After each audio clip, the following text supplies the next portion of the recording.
Apa saja sih macam-macam program kehamilan yang bisa kalian coba untuk memperoleh buah hati? Yuk langsung aja kita bahas.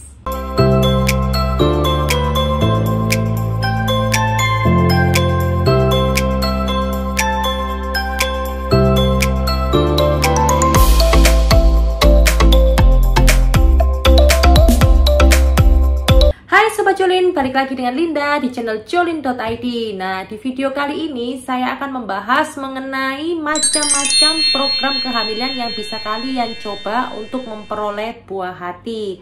Nah, kebetulan saya sudah mencoba ketiga-tiganya ya teman-teman. Jadi saat ini saya bisa sharing ke kalian apa sih bedanya masing-masing program kehamilan. Untuk itu, tanpa lama-lama lagi, langsung aja kita ke topiknya. Ada 3 macam program kehamilan yang bisa kalian coba untuk memperoleh keturunan atau buah hati. Yang pertama, program kehamilan alami. Program kehamilan alami berarti kalian mengupayakan kehamilan melalui hubungan suami istri seperti biasa. Namun pada program ini pasangan suami istri nanti akan diberikan obat atau vitamin untuk meningkatkan kualitas sel telur dan juga sel sperma. Nah, pada saat istri sudah memasuki masa subur, maka dokter akan memberikan jadwal untuk pasangan suami istri melakukan hubungan seks. Untuk program kehamilan alami bisa dilakukan, ada syaratnya ya Sobat Jolin. Yang pertama, istri ada masa subur ya. Jadi sudah tahu pasti masa subur istri kapan, itu yang paling penting ya. Dan yang kedua adalah kualitas sel sperma suami cukup baik. Dan yang ketiga, saluran indung telur dari istri paten kondisinya ya. Jadi paten ini maksudnya tidak ada sumbatan atau buntu ya. Jadi tidak menghalangi untuk program kehamilan alami bisa dilakukan. Nah, untuk program kehamilan alami biasanya sekitar 3 bulan ya prosesnya. Dan karena alami otomatis ya, persentase kehamilannya pun cukup kecil, yaitu 3-7% aja. Nah, untuk pengalaman saya sendiri, untuk program kehamilan alami ini, saya sudah coba tapi nggak berhasil ya teman-teman, dikarenakan ada beberapa faktor. Yaitu yang pertama, saya adalah penderita PCOS, jadi saya sangat sulit sekali untuk menentukan masa subur saya, karena mens saya tidak teratur tiap bulannya ya. Yang kedua, saya tinggal di luar pulau, dan di luar pulau itu ya Sobat Jolin belum ada dokter spesialis kandungan yang cukup memadai seperti di Pulau Jawa ya untuk menangani kasus PCOS seperti saya.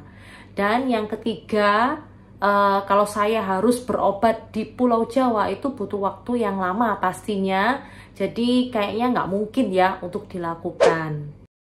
Oke, saya lanjut ya. Untuk program kehamilan yang kedua, yaitu namanya inseminasi buatan. Nah, inseminasi buatan ini pada prinsipnya sama dengan program kehamilan alami, cuma agak sedikit berbeda aja sih di prosesnya. Inseminasi buatan ini adalah memperpendek jarak sperma untuk bisa bertemu dengan sel telur.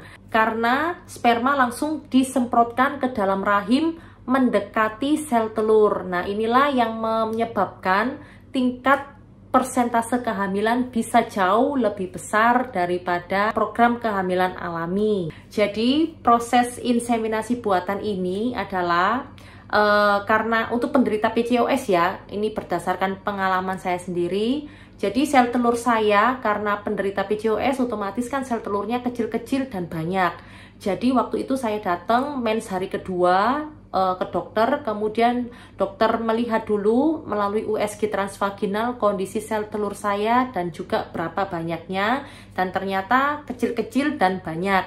Akhirnya dokter memberikan suntikan untuk memperbesar telur saya, yaitu Gonal F sebanyak kalau nggak salah itu sampai 16 kali ya, baru sel telur saya itu bisa besar memenuhi syarat untuk inseminasi buatan.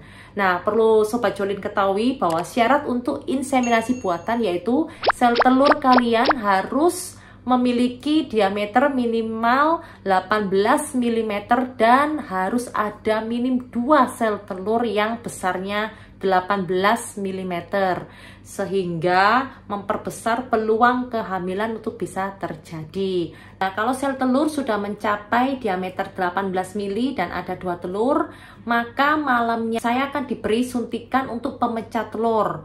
Nah, selangnya waktu 18-36 jam kemudian saya akan balik lagi ke rumah sakit untuk melakukan proses inseminasi buatan tersebut. Nah, pada saat itulah suami juga mengeluarkan sperma ya di pagi hari pada waktu sebelum saya mulai insem buatan tersebut. Sperma suami tersebut akan dikeluarkan dan dimasukkan ke dalam suatu wadah untuk nantinya akan dicuci terlebih dahulu untuk mendapatkan sperma-sperma yang memiliki kualitas yang bagus. Nah, sperma yang memiliki kualitas yang bagus tersebut akan dimasukkan ke dalam suatu alat yang nantinya akan disemprotkan langsung ke dalam rahim saya yang posisinya akan mendekati sel telur, sehingga peluang sperma untuk bertemu dengan sel telur menjadi lebih besar. Oh iya teman-teman, untuk proses inseminasi buatan, sperma memiliki faktor yang penting loh untuk menentukan keberhasilan. Jadi sebelumnya suami akan disarankan oleh dokter untuk melakukan analisa sperma terlebih dahulu. Nah, jika memang hasil sperma dari suami kurang baik, maka biasanya dokter akan memberikan vitamin-vitamin pendukung ya, supaya pada saat inseminasi buatan dilakukan, itu kualitas sperma suami sudah jauh lebih baik daripada sebelumnya. Inseminasi buatan biasanya dilakukan karena beberapa faktor ya, teman-teman. Yang pertama adalah si istri susah untuk menentukan masa subur. Seperti saya kan PCOS, jadi susah sekali kalau harus menentukan masa subur, sehingga disarankan untuk inseminasi buatan karena dokter akan menyuntikkan obat-obat untuk memperbesar telur saya supaya didapatkan sel telur yang memenuhi syarat tersebut ya, yaitu diameternya harus minim 18 mm dan ada 2 telur. Yang kedua adalah kualitas sperma suami kurang baik. Jadi inseminasi buatan ini membantu sperma untuk bertemu dengan sel telur itu jaraknya tidak terlalu panjang, jadi memperpendek ya. Saya sudah mencoba inseminasi buatan sebanyak 2 kali teman-teman, dan itu gagal semua karena ya namanya inseminasi buatan nggak bisa ada jaminan 100% dari dokter akan berhasil, tetapi setidaknya peluang untuk kehamilannya jauh lebih besar daripada program kehamilan alami. Nah, setelah sperma dimasukkan, disemprotkan ke rahim, sebaiknya kalian istirahat 1 jam terlebih dahulu ya, sebelum kalian berdiri dan pulang ke rumah. Setelah itu kalian bisa menunggu 1-2 minggu kemudian untuk mengetahui apakah proses inseminasi buatan tersebut berhasil atau enggak, yaitu kalian tidak mengalami mens pastinya, dan yang kedua kalian juga bisa melakukan tes spek kehamilan apakah berhasil atau tidaknya. Saya sarankan setelah selesai proses inseminasi buatan sebaiknya kalian banyak-banyak untuk bed rest ya teman-teman ya. Jadi jangan terlalu banyak beraktivitas, jangan naik turun tangga, dan usahakan untuk lebih banyak di atas tempat tidur aja, dan hanya untuk ke kamar mandi aja lah kalian bisa jalan dan berdiri. Oke, saya lanjut ke program kehamilan yang ketiga, yaitu bayi tabung atau yang dikenal dengan nama IVF, in vitro fertilization. Berbeda dengan inseminasi buatan yang proses pembuahannya berada di dalam rahim. Nah, proses bayi tabung ini proses pembuahannya itu berada di luar rahim ya Sobat Jolin ya, atau di laboratorium. Jadi nanti sel telur dan juga sel sperma yang dikeluarkan akan dipilih yang memiliki kualitas yang paling bagus. Sel telur sebelumnya akan dilakukan treatment terlebih dahulu, yaitu dengan menyuntikkan obat stimulan untuk memperbesar sel telur sehingga didapat sel telur yang besar dengan kualitas bagus dan juga memiliki diameter minim 18 mm dan ada 2 sel telur ya, itu minim ya. Tapi kebanyakan sih pada bayi tabung dengan dosis obat stimulan yang agak lebih tinggi daripada proses inseminasi buatan, maka jumlah sel telur yang didapat pastinya jauh lebih banyak ya daripada inseminasi buatan. Oh ya teman-teman, sekedar informasi buat kalian ya, untuk proses inseminasi buatan tidak diperbolehkan sel telur melebihi dari 2 ya. Karena kenapa? Karena takutnya nanti akan terjadi hamil kembar yang lebih dari 2, yang takutnya akan justru berefek nggak baik juga kepada janin dan juga si ibu bayi, karena dokter tidak bisa mengontrol sperma yang dimasukkan ke dalam rahim akan bertemu dengan berapa banyak sel telur. Nah, kalau sel telur kalian banyak di dalam rahim, maka kan kalau disemprotkan sperma dan jadi semuanya kan bisa bahaya ya teman-teman ya, karena akan terjadi hamil kembar yang banyak banget gitu loh. Nah, setelah sel telur sudah mencapai diameter 18 mili dan lebih dari 2 sel telur, akan dilakukan proses ovum pick up ya, atau panen telur. Tapi sebelumnya kalian pasti akan menerima suntikan pemecah telur ya, itu kira-kira 36 jam sebelum panen telur ya, sebelum ovum pick up. Nah, nanti pada waktu ovum pick up, dokter akan mengambil semua sel telur kalian yang udah besar-besar itu, akan diambilin semua oleh dokter dan dimasukkan ke dalam suatu wadah, kemudian disimpan di laboratorium. Nah, baru setelah itu sel telur dan juga sel sperma yang sudah pilihan ya, yang sudah memiliki kualitas bagus akan dipertemukan hingga terbentuk embrio.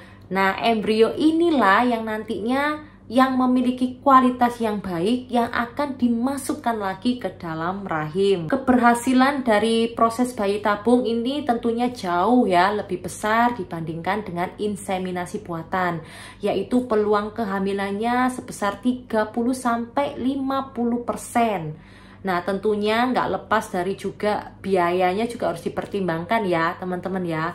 Untuk inseminasi buatan biayanya itu sekitar 10 juta aja. Nah, sedangkan untuk biaya bayi tabung itu bisa mencapai 70-150 juta. Nah, semuanya tergantung dari kondisi kalian masing-masing ya. Proses bayi tabung atau IVF ini merupakan solusi satu-satunya untuk kondisi dari pasangan suami istri yang cukup berat ya, yaitu misalkan yang pertama, kalau saluran indung telur si istri tidak paten, jadi alias buntu, maka jalan satu-satunya tetap ya harus menggunakan proses bayi tabung. Yang kedua, kualitas sperma suami yang nggak baik, jadi pasti jalan satu-satunya adalah harus melalui proses bayi tabung. Yang ketiga, jika kondisi istri juga mempunyai endometriosis yang cukup berat pun, ini solusinya adalah harus bayi tabung. Dan yang keempat adalah faktor usia dari pasangan suami istri. Semakin tua sebaiknya disarankan oleh dokter langsung melakukan proses bayi tabung supaya masih bisa didapatkan sel telur dalam jumlah yang masih banyak. Nah, Sobat Jolin, proses bayi tabung inilah yang sedang saya dan suami saya lakukan saat ini. Nah, nanti saya akan share ya pengalaman saya tiap prosesnya ke kalian semua di video yang berbeda ya. Jadi supaya kalian bisa tahu dengan lebih detail, lebih rinci lagi gimana sih proses bayi tabung dari awal sampai nanti akhirnya tuh seperti apa, dan juga berapa sih biaya-biaya yang dibutuhkan juga untuk proses bayi tabung. Oke Sobat Jolin, sekian video saya kali ini. Semoga bermanfaat buat kalian semua. Dan jika kalian ada pertanyaan, jangan sungkan-sungkan ya, langsung aja komen di bawah ya. Oke, tetap semangat. Dan jangan lupa nikmati setiap prosesnya dengan hati yang gembira. Jangan lupa untuk berdoa, berusaha, dan bersyukur. Salam 2 garis.